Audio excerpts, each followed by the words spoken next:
Hi, it's Lisa here from Happy Tummies, and today I'm coming to you from my kitchen to show you how to make a top 8 free chocolate cake. We're actually going to make cupcakes using this recipe. They're so handy to go in the freezer for lunch boxes, or for those times that you're going to a party and you just need one cake, you can pull it out of the freezer and take it with you as you go.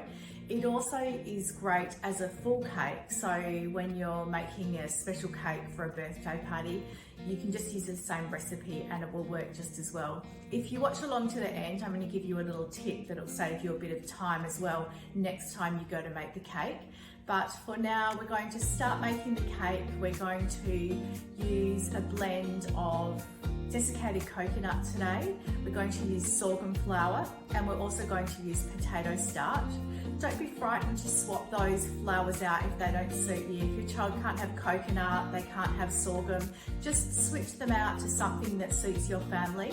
Please don't swap the desiccated coconut for coconut flour. They don't work the same. They're not the same thing. Coconut flour is really thirsty and it needs a lot of eggs. Desiccated coconut, we're going to grind it up and it will work really good as a flour replacement.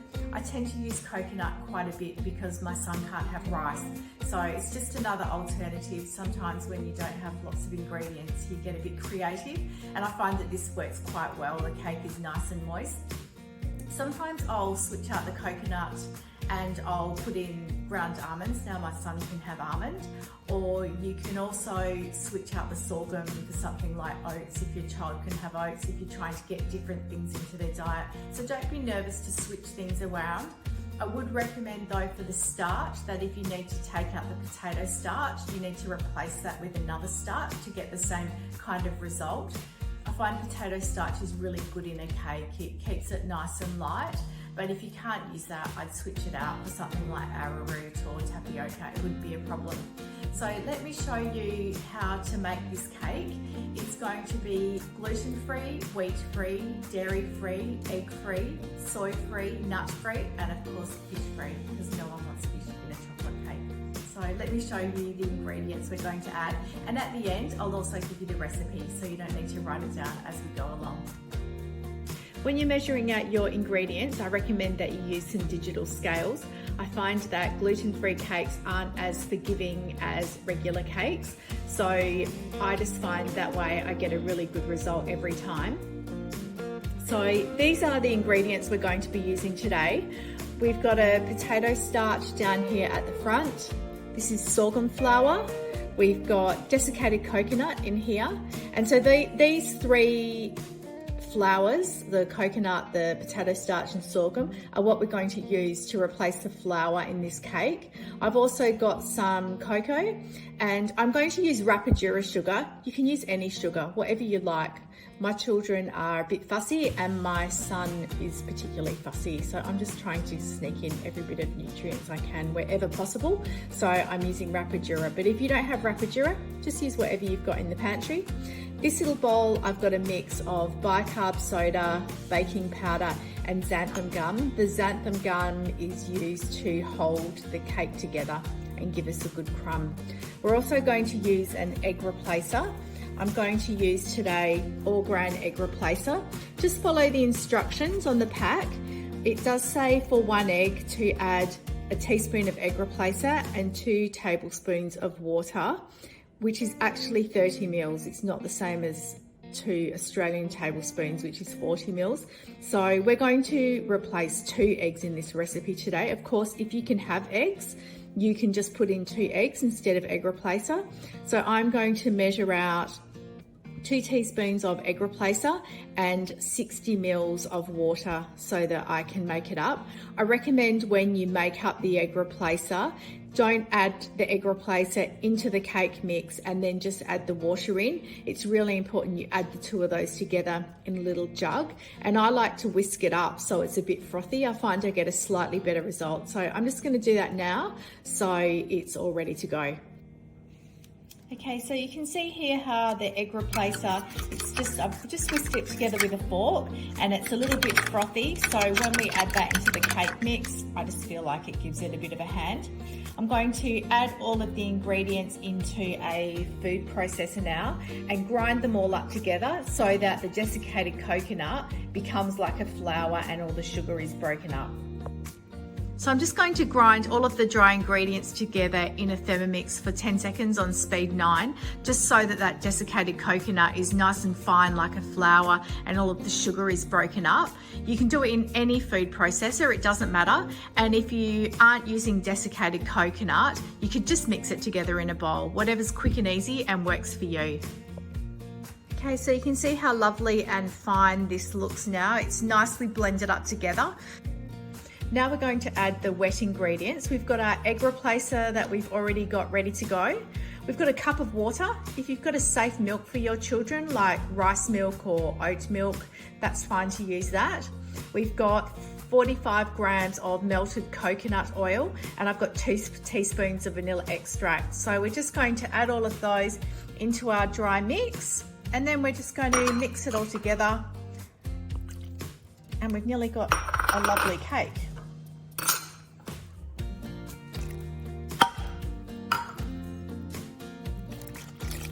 I'm going to mix it all together and show you how it looks. It's all combined together really well. It's lovely and glossy and smooth. Now we're going to pop it into the cupcake pans and then into the oven that's already nice and hot at 180 degrees.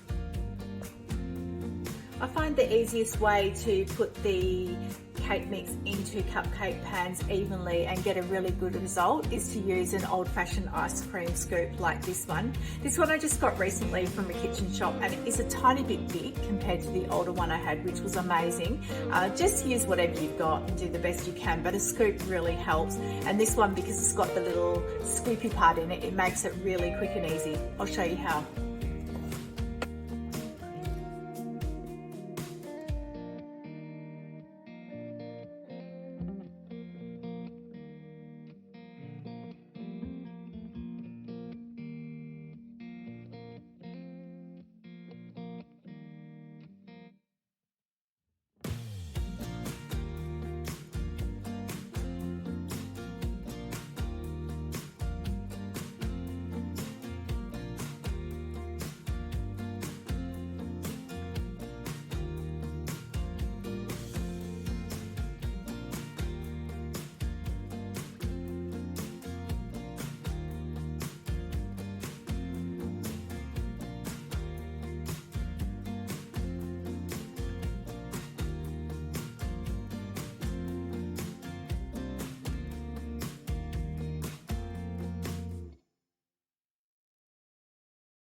I've got 18 lovely cupcakes. This time I've made them, so I'm going to pop them into the oven right now.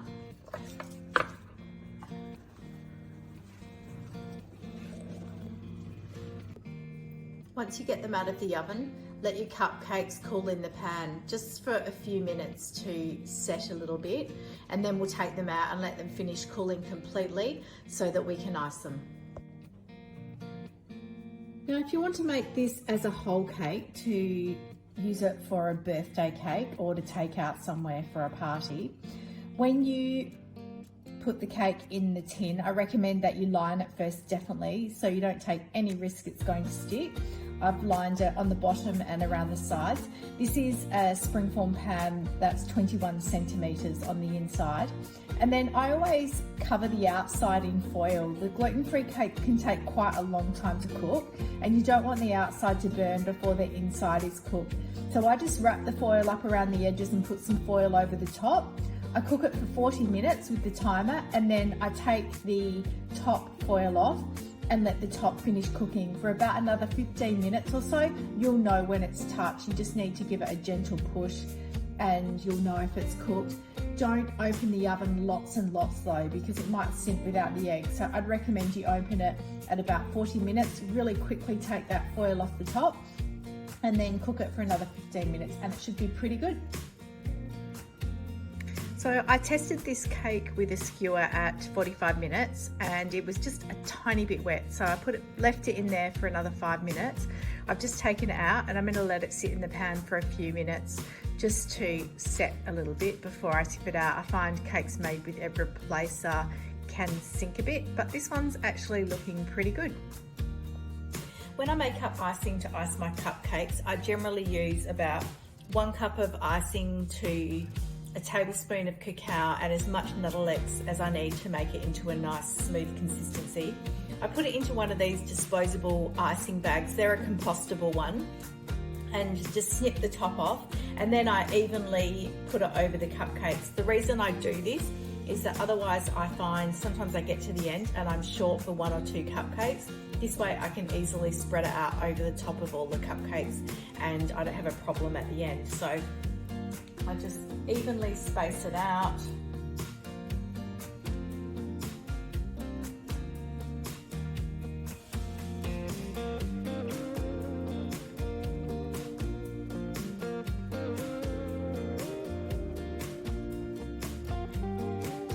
Now to ice the cupcakes, all you need to do is quickly spread the icing out and dip them in the hundreds and thousands. These ones I'm using are additive-free sprinkles from Hopper, and they're gluten-free, dairy-free, nut-free and egg-free.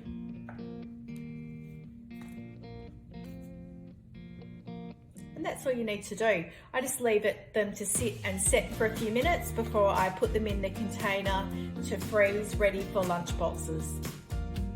Remember at the start I said I was going to show you a little hack to save you a bit of time. I find in my home we eat the same cake over and over and over and over and over and over and over again. The kids like it and it's quick and easy. So what I do is when I make a batch of cakes, I make myself up my own cake mix, and I usually make about 3 or 4 jars at a time. So these are just some old recycled coconut oil jars, but you can use anything. Just use some snap-lock bags if that's all you've got, or whatever really. When you make up the cake, do yourself a favour and make a couple of extra to go in the cupboard, and next time you need to make it, it'll be really easy. You can even put the instructions on the front. I've actually got the instructions and I printed them out and I've stuck them on with some contact so it stays on for a bit, and that way if I need my husband to make the cake or someone else needs to make it in an emergency, if I'm not there, the instructions are there. They can just fling it in the food processor and away they go.